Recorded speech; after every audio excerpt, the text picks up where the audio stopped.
qui me prend de suite parce que c'est un moment inoubliable de ma vie, c'est pas de n'importe quoi. Excusez-moi.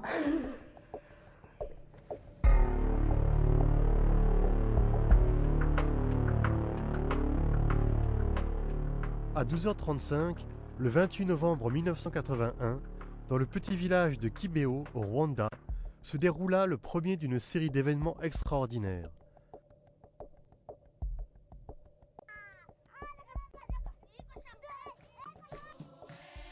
Alphonsine Mumureke, une jeune fille de 16 ans, élève d'un collège de religieuses, vit un personnage invisible pour les autres personnes.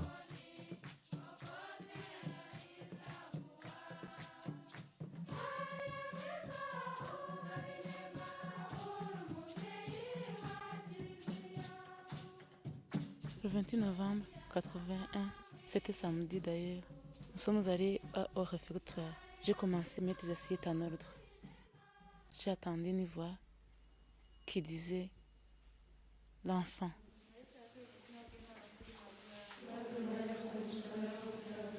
Et je me suis trouvée isolée. J'ai perdu tous mes collègues qui étaient à côté de moi. Et j'ai vu les nuages.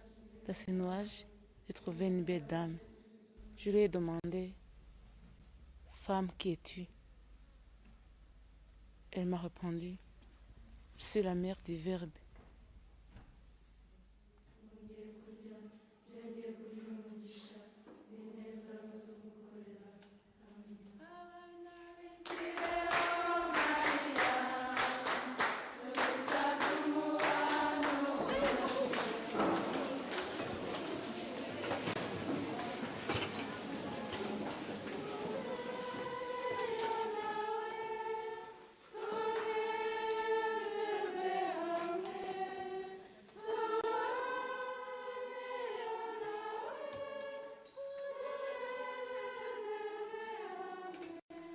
Elle était encore très jeune, ne pouvait pas avoir cette imagination. Cette expression Nyina Jambo en Kinyarwanda, ça ne figurait nulle part dans aucun livre de piété qu'on avait jusqu'à cette époque-là. La nuit même, la mère du Verbe est réapparue devant Alphonsine. Cette fois-là, elles se sont entretenues sur les affaires personnelles de la jeune fille et de ses relations avec sa famille. La mère du Verbe lui a demandé d'inciter ses collègues à prier davantage et lui a annoncé des visites postérieures. Alphonsine informa de tout cela la directrice du collège. Cependant, la directrice n'y croyait pas.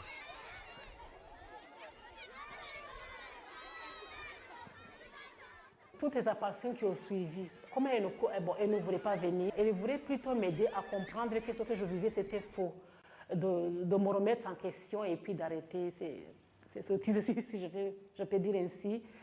Mais je partais régulièrement quand même la voix, dire voilà ce que la mère du Verbe m'a dit. Tout le monde à Kibeo disait que peut-être qu'elle est folle, l'enfant est folle. On ne croyait pas à ça. On ne croyait pas à ça. Des fois, moi, je me demandais, est-ce que réellement Alphonsine a vu la Sainte Vierge avec son caractère brillant? Elle est vraiment active. Alphonsine en classe, elle est une élève comme tant d'autres. Alphonsine Mumureke était une jeune fille qui priait, mais pas beaucoup. Elle priait lorsque c'était nécessaire. Au départ, lorsqu'Alphonsine a eu des apparitions, nous ne l'avons jamais cru. Au début, lorsqu'on m'acculait, on me faisait comprendre que j'étais malade mentale. Mais en même temps, je sentais une force intérieure qui me faisait comprendre que ce que je vivais est vrai. Et lorsque la Vierge Marie me disait, je viens à telle date, pendant ce moment, donc il y avait ces fautes. Et déjà toute l'attente, c'était vraiment infernal, c'était pas facile. La région de Gisaka, d'où provenait Alphonsine, était connue de tout le Rwanda pour ses pratiques de magie et d'occultisme. Les gens ont commencé à suspecter qu'Alphonsine coopérait avec les forces surnaturelles du mal. Nous tous les Rwandais avons peur de cette région parce qu'on dit qu'il y a beaucoup de sorcelleries. J'avais 16 ans. J'étais dans un milieu que je ne connaissais pas. Je venais d'arriver, ce n'est pas mon milieu, ce n'est pas ma région natale. Quand quelqu'un vient devant moi me dire Je suis sûre et certaine que ce n'est pas la Vierge Marie. Je peux reprouver dans la bouche d'une personne, je crois que c'est diabolique. Je comprenais déjà que c'était des attaques. Je sentais vraiment les battements de cœur, comme c'était des coups qu'on me donnait. C'est comme s'il te frappait. C'est là où j'ai commencé quand même à prier. J'ai dit, bon, c'est Mère du Verbe, je crois que c'est toi, ce que je ressens intérieurement, c'est toi qui m'apparaît. Est-ce possible que tu te montres à d'autres qui n'ont pas de même région que moi, ma classe, avec qui je n'ai pas de causerie, si tu pouvais choisir une autre fille?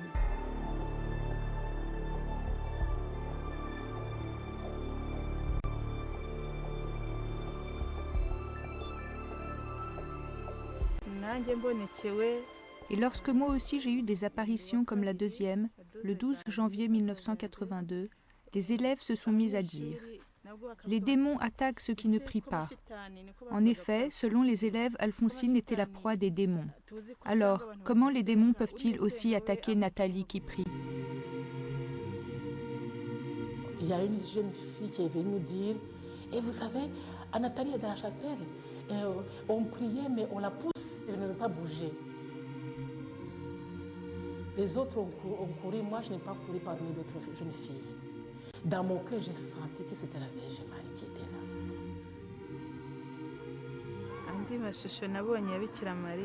Parmi les statues de la Vierge Marie que j'ai vues, aucune ne lui ressemblait.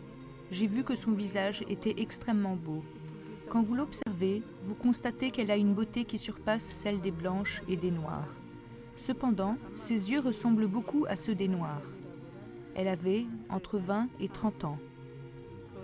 Elle était aussi comme une jeune mariée. Elle avait l'air encore très jeune.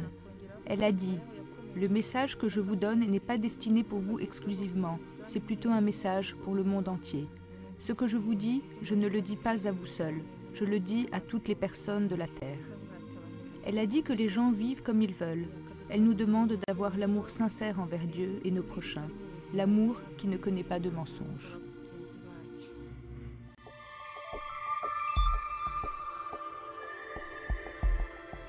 Mes camarades étudiantes et la directrice, la direction de l'école et les professeurs ne comprenaient rien de tout cela jusqu'en 1982. Ils nous persécutaient. La directrice disait « Vous êtes en train de causer l'insécurité dans l'établissement. Je vais vous renvoyer. » Mais la Vierge a continué d'opérer les miracles. Les étudiants, la directrice et certains professeurs se sont convertis.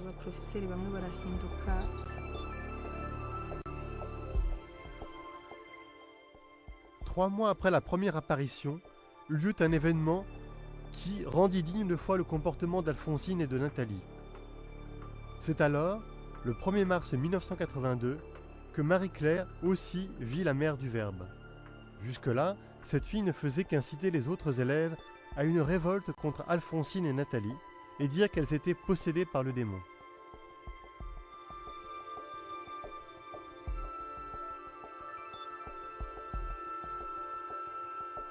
Alors c'est à ce moment-là que les enfants du collège ont commencé à dire « Ah, ça, c'est quelque chose d'extraordinaire » puisque Claire, qui persécutait Alphonsine, a aussi une vision. Alors, d'après ce que m'a dit Alphonsine, Marie-Claire est venue l'embrasser, disant que ce qu'il disait, c'était vrai, c'était juste. Les nouvelles sur les événements extraordinaires de Kibéo se sont vite répandues dans tout le pays. Les journalistes et les pèlerins de toute l'Afrique ont commencé à affluer au village. Devant Marie-Claire, il y avait une personne. La personne, je ne la voyais pas. Ce qui me faisait croire qu'il y avait une personne, c'est qu'elle regardait dans un endroit. Il y avait une sorte de dialogue. Tout le monde qui était présent pouvait deviner la question qui lui était posée.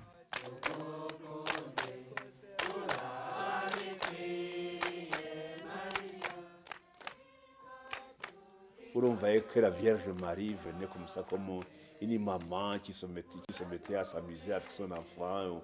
On chantait, on dansait, on se taquinait dans le dialogue.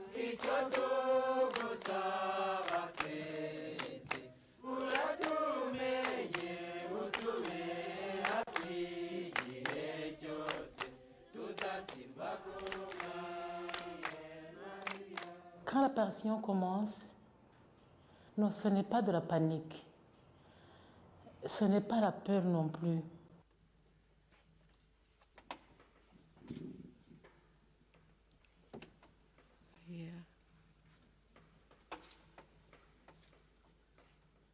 J'ai été toujours émerveillée par l'endroit. Il y a beaucoup de verdure. On sent l'herbe respirer, sincèrement. C'est beau, c'est vraiment un beau endroit.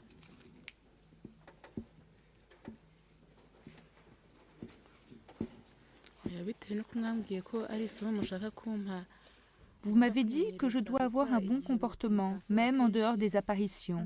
Merci, je vais essayer, car je dois bien me conduire. Cela est très important pour moi, pour ne pas avoir de mauvaises habitudes. Et ce qui m'inspire aujourd'hui dans ma vie chrétienne, c'est cette simplicité de la Sainte Vierge.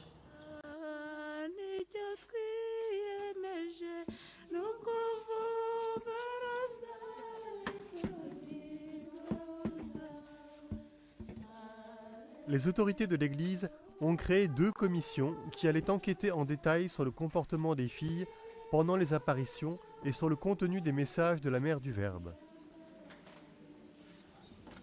La commission théologique a été formée principalement par les professeurs du séminaire supérieur. La commission médicale se composait de représentants de la faculté de médecine de l'Université du Rwanda.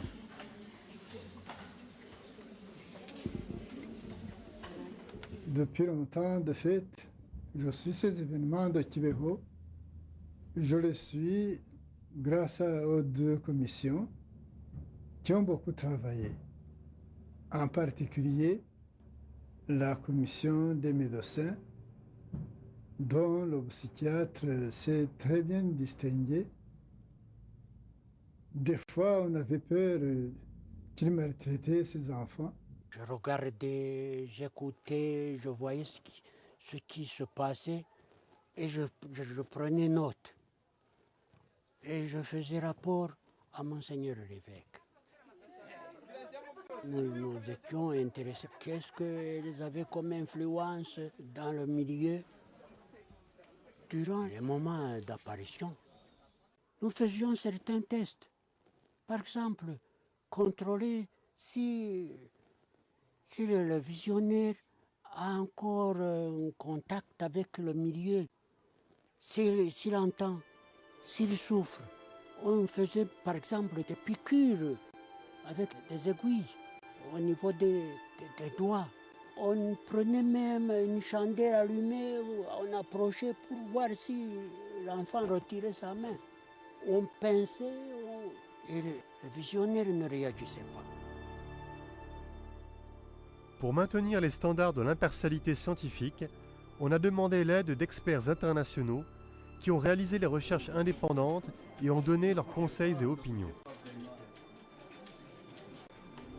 Je me suis focalisé sur le regard d'Alfonsine, où là, il y a énormément de journalistes qui entouraient Alfonsine et qui ne cessaient pas de faire des flashs pour la prendre en photo.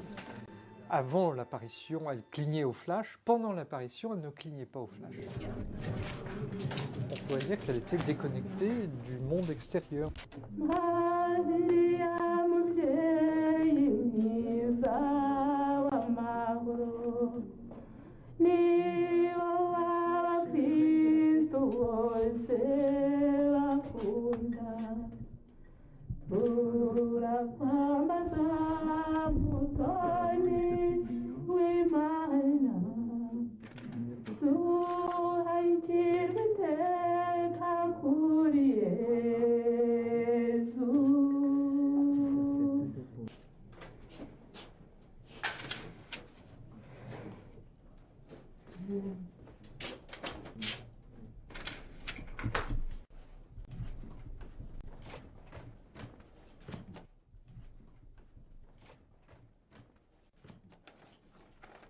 Les différents tests indiquent que pendant l'extase, il y a une déconnexion du monde extérieur par les jeunes. Ils sont déconnectés. Ils ne voient plus l'environnement comme nous, ils n'entendent plus, ils sont dans un autre monde. qui leur devient plus réel que ce que l'on vit à l'instant présent. Volontairement, on ne peut pas y arriver comme ça. Peut-être 1 minute, 2 minutes, mais 10 minutes, 1 heure, c'est impossible. Il faut quelque chose qui capte le regard. L'audition, c'est pareil. Elle entend la voix que les autres assistants n'entendent pas, bien sûr.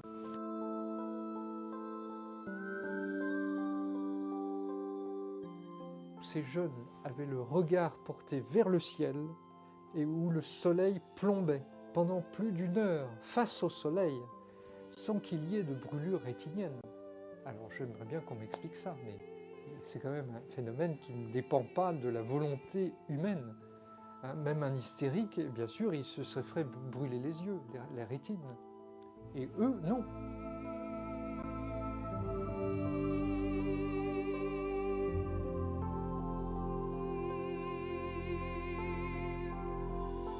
En dehors des examens cliniques, la commission médicale a initié des examens psychiatriques de longue durée.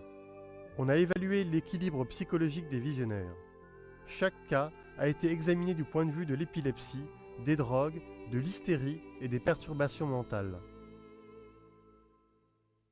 Nous avons suivi ces enfants pendant 1 année, 2 ans, 3 ans. Ce n'est pas un examen simple. On a vu comment il évolue. En dehors des apparitions, il n'y avait rien à les reprocher. Je ne peux pas l'expliquer médicalement, je ne peux pas l'expliquer humainement. Donc il se passe quelque chose d'autre que la science ne peut que constater, c'est tout. Les apparitions ont été accompagnées de différents phénomènes surnaturels. Les visionnaires ont expérimenté des voyages qualifiés de mystiques qui duraient parfois plus de 10 heures. Il s'agissait d'extases longues et muettes pendant lesquelles Alphonsine ou Nathalie étaient étendues, immobiles, comme si elles étaient plongées dans un coma et leur poids augmentait autant qu'il était difficile de les soulever. Dans cet état, elles expérimentaient des périples de l'esprit, réalisaient des visites dans l'au-delà, d'où elles voyaient des choses qu'elles commentaient à leur retour. Je me rappelle bien, un jour, elle m'avait apparu. Elle m'a dit, tu vas dire à ta supérieure que je vais t'amener dans un voyage.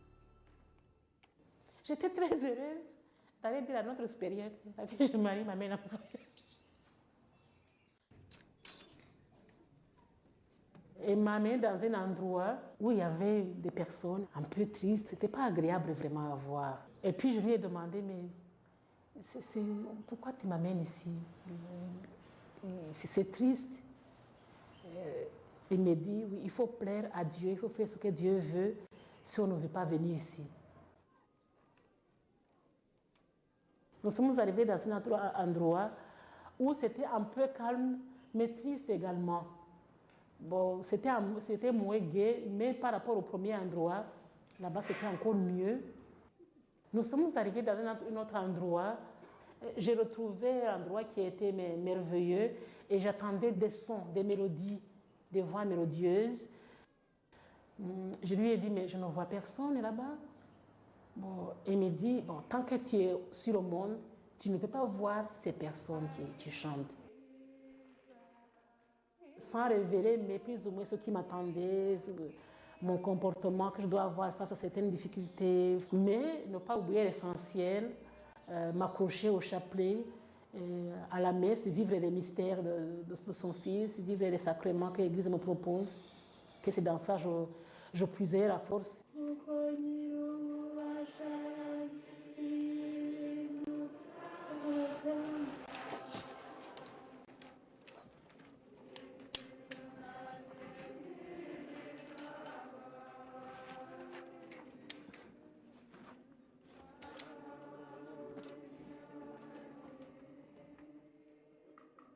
Quand je suis arrivé, je trouvais qu'elle était dans cet état, couché, étendu comme ça, comme un cadavre.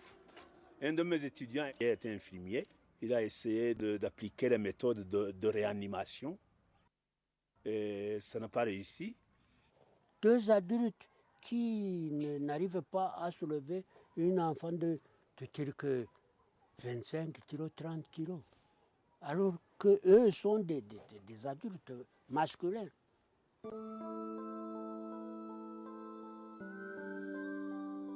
C'était des personnes qui n'avaient pas donc de réflexe, ils restaient toujours les mains jointes, tout à fait donc raides. On pouvait essayer de plier les genoux, par exemple, et on essayait de plier les genoux, que ça n'allait pas. On pouvait essayer de séparer les mains jointes, ça n'allait pas. Mais on essayait le test à la douleur, qui était négatif aussi.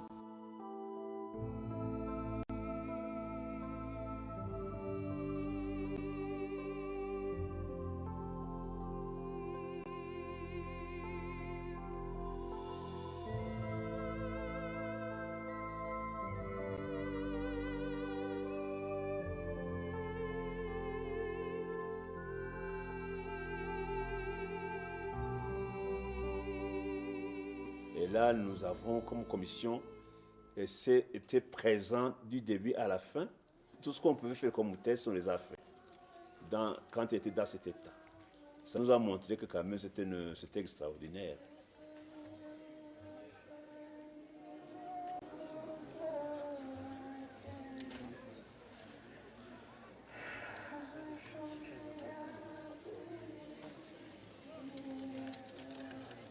Ce que la Vierge m'a dit, ce que je peux dire, le message pour le monde, c'est aimer la Vierge Marie, à réciter le chapelet et faire la conversion. Il faut suivre ce que l'Église nous enseigne.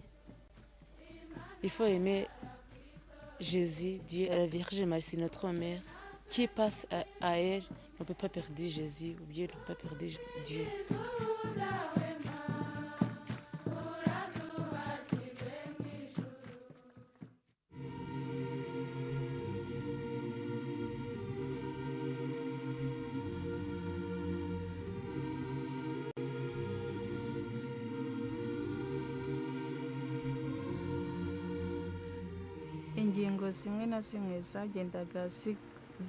Certains éléments du message se ressemblaient, mais chaque enfant avait son message particulier. Le message particulier d'Alphonsine était de prier pour les familles et pour l'Église.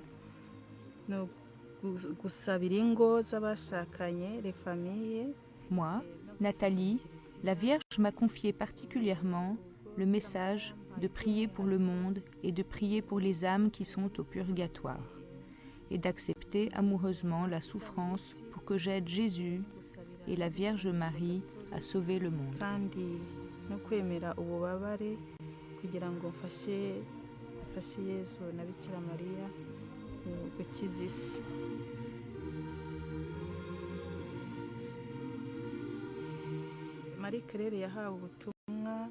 Marie-Claire a reçu particulièrement le message de prier et d'enseigner le chapelet des 7 douleurs aux autres.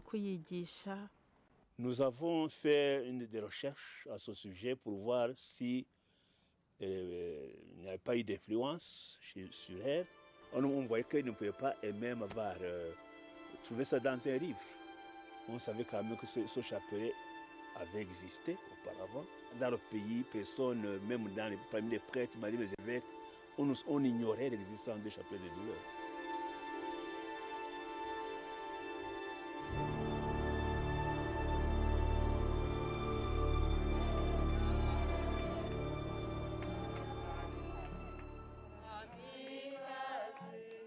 L'apparition le jour de l'Assomption de la Vierge Marie en 1982 eut un caractère prophétique qui fut confirmé 12 ans plus tard. Tout le monde s'attendait à une apparition joyeuse, festive, mais au contraire, tout le monde a été surpris et stupéfait de voir que plutôt c'était un calvaire. La Vierge Marie s'est montrée aux voyants en versant des larmes. Elle était devenue inconsolable. Sa tristesse était attribuée au fait que justement, il nous apporte un message salutaire que nous ne voulons pas le recevoir. Quand on a examiné le comportement, on a analysé le comportement des voyants, on voyait que ce n'était pas de la comédie.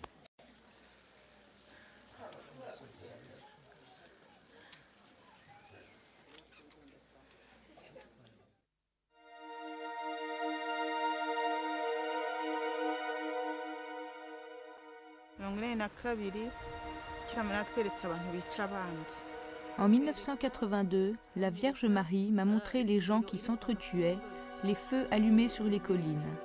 Tout brûlait. Elle m'a montré des trous très profonds et très noirs. Elle m'a aussi montré les crânes humains, des têtes coupées.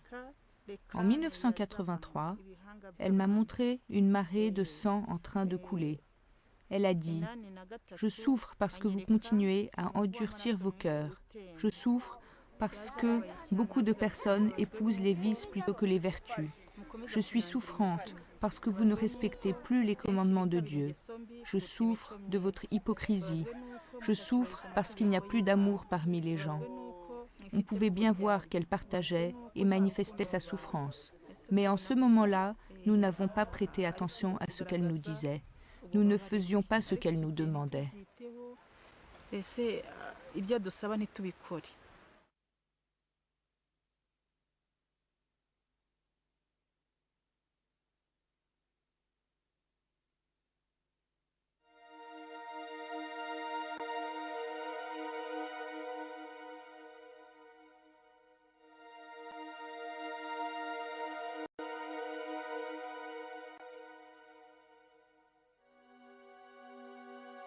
La guerre civile entre les tribus Hutu et Tutsi a éclaté en avril 1994.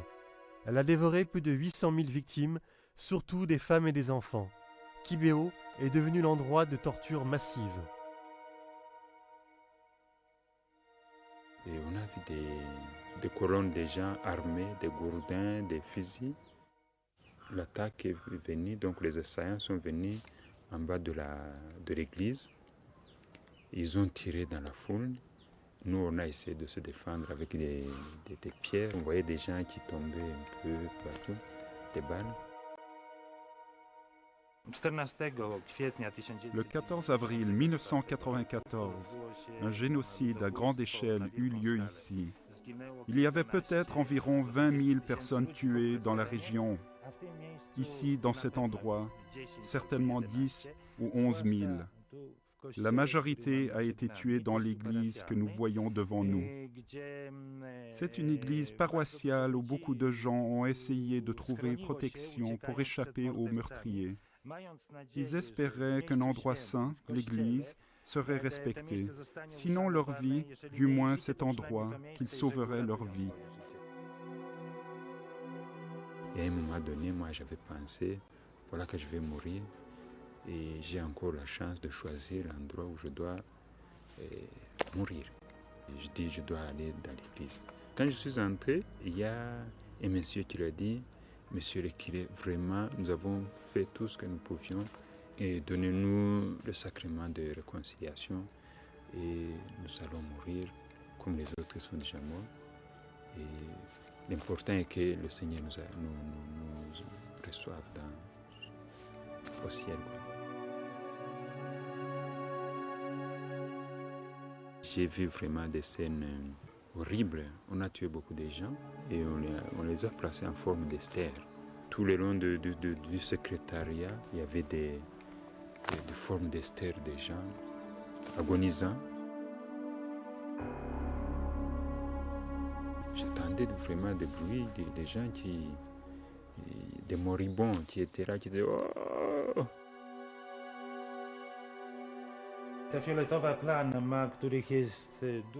Ces taches violettes, qui sont d'ailleurs nombreuses sur les murs de cette église, ce sont des endroits où ces bandits interamway perçaient des trous pour atteindre la foule de gens rassemblés à l'intérieur de l'église. Ces gens ont cherché abri dedans pour éviter une mort atroce.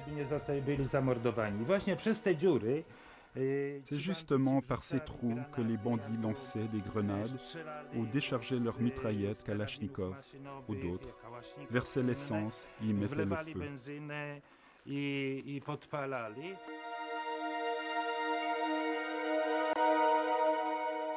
Ceux qui n'ont pas été tués par les coups de fusil ou des fragments de grenades ont été carbonisés.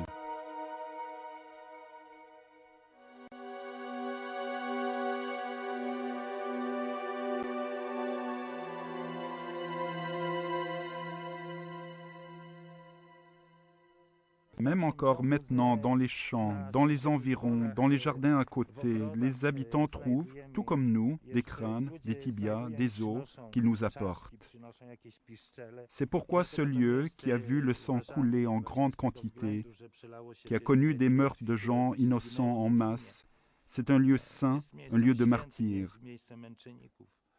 Des martyrs qui ont été tués peut-être pas directement pour leur foi, pour le Christ, mais pour leur humanité. Et ça, les voyants de Kibéo l'avaient vu. La Vierge leur a dit « Priez car le péché du monde est en train de faire des désastres ». Pendant très longtemps, ils ont vu le pays devant leurs yeux qui se couvrait de fleuves de sang avec des combats, des batailles terribles, des morts et des cadavres qu'on ne savait pas enterrer. Ça paraissait invraisemblable, on se disait ces voyants ils sont fous, ils font des rêves catastrophiques, hein, prophètes de malheur, prophètes de rien. C'est donc une vraie prophétie, une prophétie qui était incompréhensible avant de se réaliser.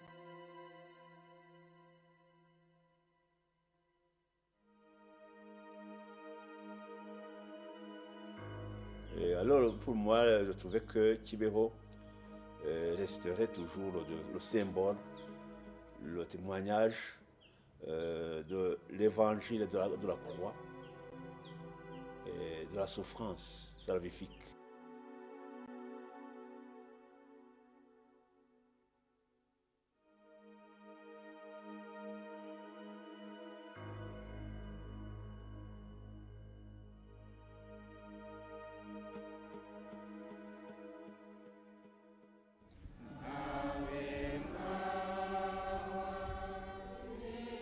Pendant les apparitions suivantes, Marie a demandé à Nathalie de jeûner pendant 2 semaines comme forme de pénitence pour les péchés de l'humanité. Elle n'allait se nourrir quotidiennement que de la parole de Dieu et de la Sainte Communion.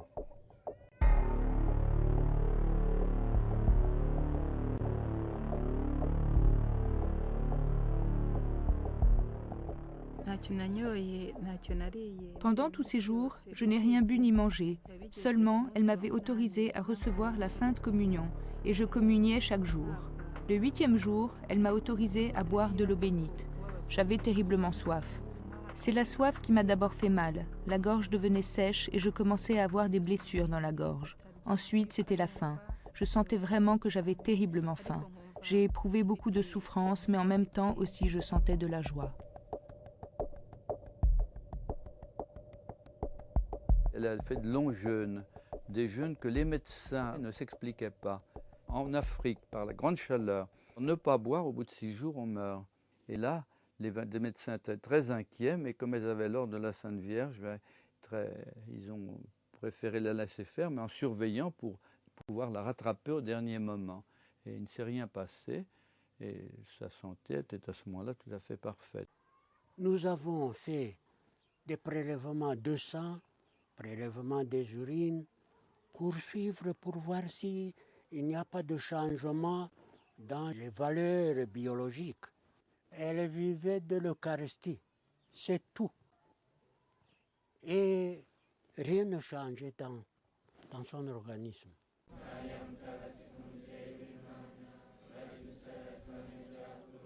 Nous avons été très durs avec ces enfants-là. Au début, nous étions, je dirais, contre. Nous cherchions des preuves pour dire que ce n'est pas vrai. Mais chaque fois, nous étions obligés de dire que ce que nous avons vu, ça ne peut pas s'expliquer de façon naturelle. Au cours du temps, la situation à Kibéo se compliqua. En mai 1982, sont apparues beaucoup d'autres personnes déclarant qu'elles aussi avaient des visions.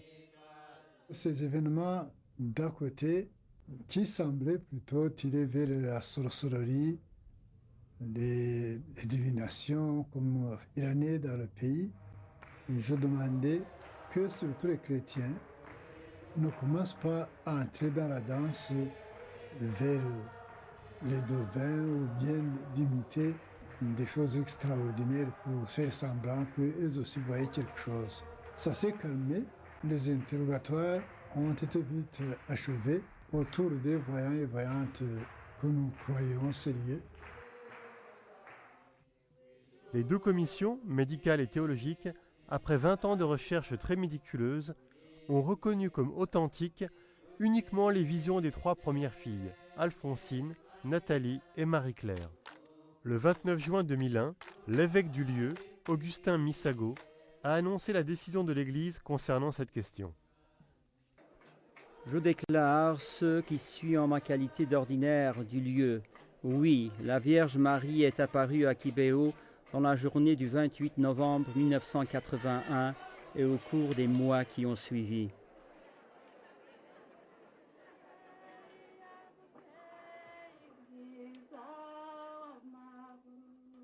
On a cherché la qualité des messages, l'authenticité, la cohérence chez les voyantes et les voyants. C'est comme ça qu'on est arrivé à ces 3. Il a fallu vraiment un concours de travail des médecins, travail des théologiens. Nous considérions qu'ils répondent avec satisfaction aux critères établis par l'Église et que d'autre part, les 3 premiers reconnus, ce sont eux qui ont fait beaucoup parler de Kibéo.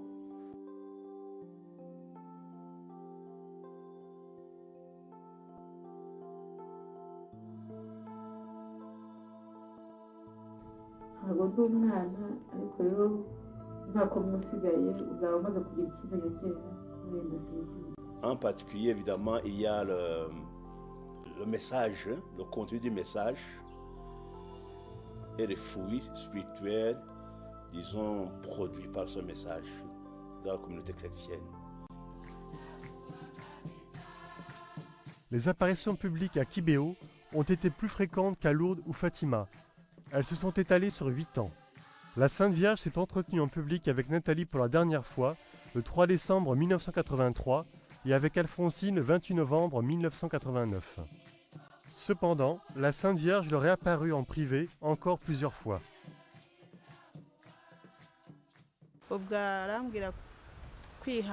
Elle m'a dit « Sois patiente ». Je lui demandais si je devais entrer dans une congrégation religieuse. Mais elle m'a dit de rester ici à Kibéo. Elle m'a dit « Toi, attache-toi à moi.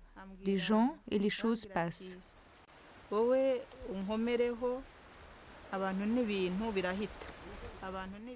Toi, accroche-toi à moi et aie confiance en moi plus que l'enfant a confiance en ses parents. Et puis, elle m'a dit, prie beaucoup pour que tu ne sois pas vaincu. Depuis lors, elle n'est pas revenue.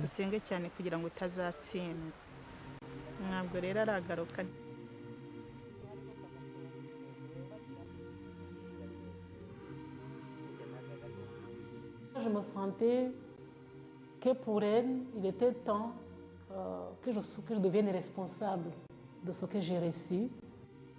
Oui, il y avait une certaine tristesse quand même de voir qu'elle ne viendra pas, mais c'était comme un envoi à mission aussi de ma part.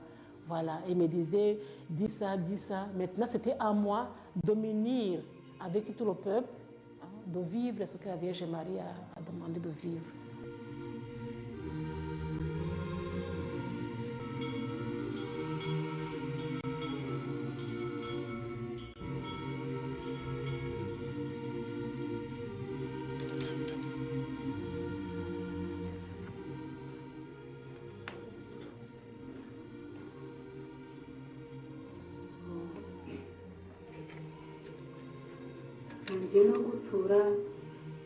Je voudrais vous confier tous les malades, surtout ceux qui sont désespérés de leur état de santé, car souvent, ceux qui ont une grande souffrance physique vont jusqu'à perdre l'envie de communiquer avec qui que ce soit.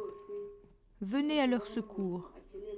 Venez au secours de ceux qui espèrent la guérison et de ceux qui ont perdu tout espoir.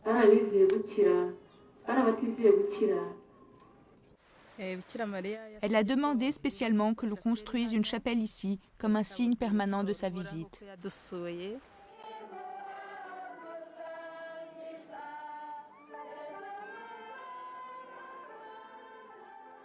À l'endroit même des premières apparitions en Afrique, on construisit le sanctuaire de Sainte-Marie Douloureuse. Consacré le 31 mai 2003, il est devenu le lieu où, pendant les fêtes mariales, affluent près de 30 000 pèlerins du monde entier. Beaucoup d'entre eux se sont convertis et ont guéri.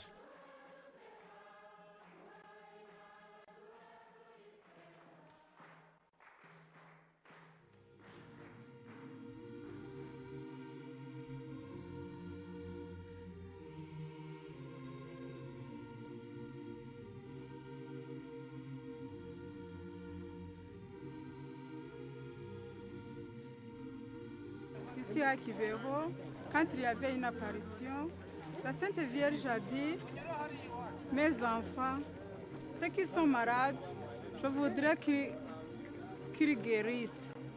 Moi j'avais des sinusites et puis le jour en passant, j'ai guéri comme ça.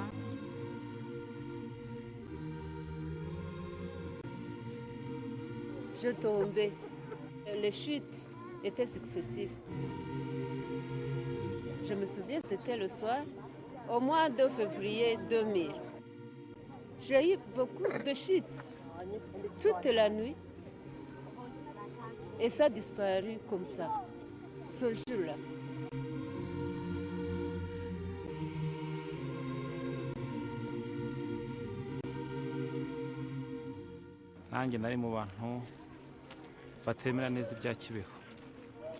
J'étais parmi les gens qui n'acceptaient pas les apparitions de Kibého. Je suis venu en accompagnant mon ami. Je n'avais pas l'habitude de prier. Mais à cause de ce que j'avais vu de mes propres yeux à Kibého, ma conscience a commencé à m'interpeller. Je suis revenu prier ici, étant militaire après ma démobilisation. Vers la fin de décembre 1998, je suis venu ici pour remercier Dieu et j'ai fait la retraite d'une semaine. Pendant la retraite, Dieu a fait pour moi des miracles et cela m'a donné la paix et m'a permis de me convertir. Le curé qui nous accompagnait, il parlait de la non-vocation de notre paroisse, que notre paroisse était stérile. Il exposait ça à la voyante, disant que bon, il faut demander à la Vierge Marie si vraiment elle peut nous aider à avoir des vocations. Que j'ai dit, Maman Marie, fais quelque chose parce que moi aussi je voudrais être prêtre, mais je ne sais pas par où passer. Ça n'a pas tardé, ça fait peut-être 1 an, j'ai commencé mon cheminement chez les paroissiens.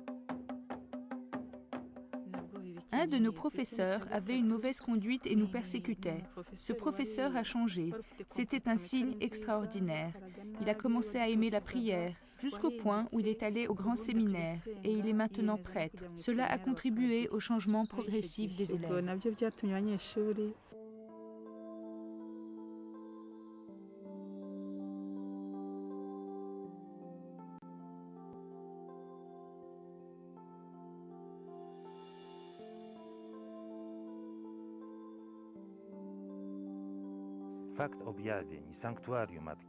La réalité des apparitions et le sanctuaire de Notre-Dame des Douleurs à Kibého peuvent devenir un instrument important de réconciliation.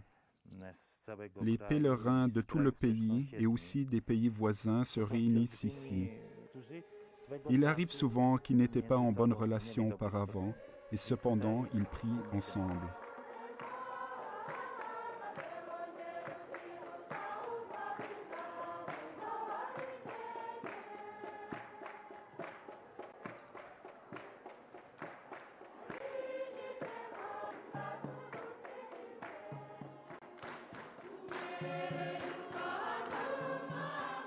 Si une apparition est authentique, on ne sait jamais avec certitude.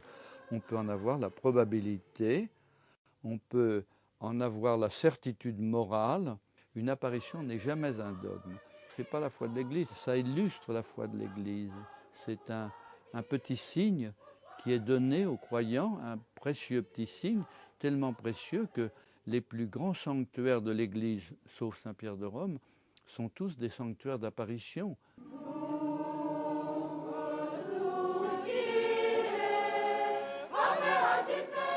Il a dit que elle venait pour nous remettre debout.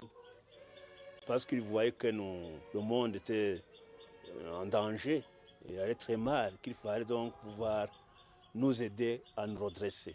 C'était un appel urgent à la conversion, au repentir. Il disait que repentez-vous, sinon vous allez tomber dans un gouffre. Le monde va mal. Ici au Rwanda, on n'a pas voulu se convertir suffisamment. On a vu les conséquences, la guerre, le génocide. Et même dans notre région des Grands Lacs, on voyait tout le sang qui a coulé et qui coule encore. Tout ça, ça montre que justement, le cœur de l'homme a du mal à se convertir.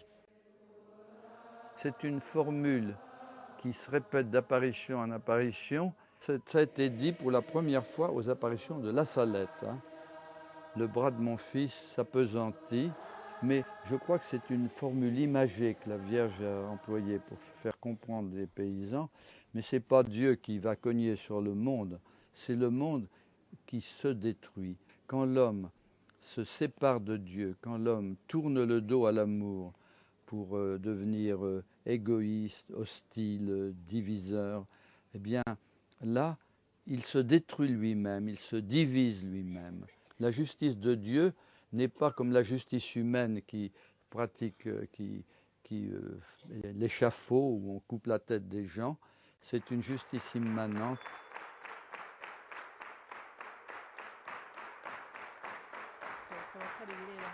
Ce n'est pas un message qui concerne uniquement Kibeho ou l'Afrique. C'est plutôt un message pour le monde entier.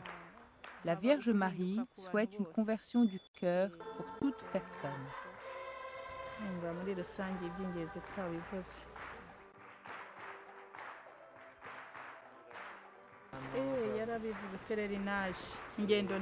Elle a parlé des pèlerinages lorsqu'elle parlait des sacrifices ou mortifications. Elle a dit qu'il faut faire les actes pour faire souffrir nos corps, pour que notre âme puisse entrer en intime communion avec Dieu. Et puis, elle nous a énuméré quelques exemples. Faire le pèlerinage, faire le jeûne, faire la prière étant à genoux. Quand je suis allé en visite à Dilimina pour la première fois, au Jean-Paul II, on m'a dit « Eh oui, chez vous, vous avez Kibeho, quelles sont les nouvelles de Kibeho ?» Ce que je peux dire, c'est inviter tous ceux qui nous écoutent de venir à Kibeho, sanctuaire de la Vierge Marie. Parce que Kibeho est le tout premier lieu d'apparition de pèlerinage reconnu officiellement par l'Église, par le Saint-Siège, tout premier en Afrique.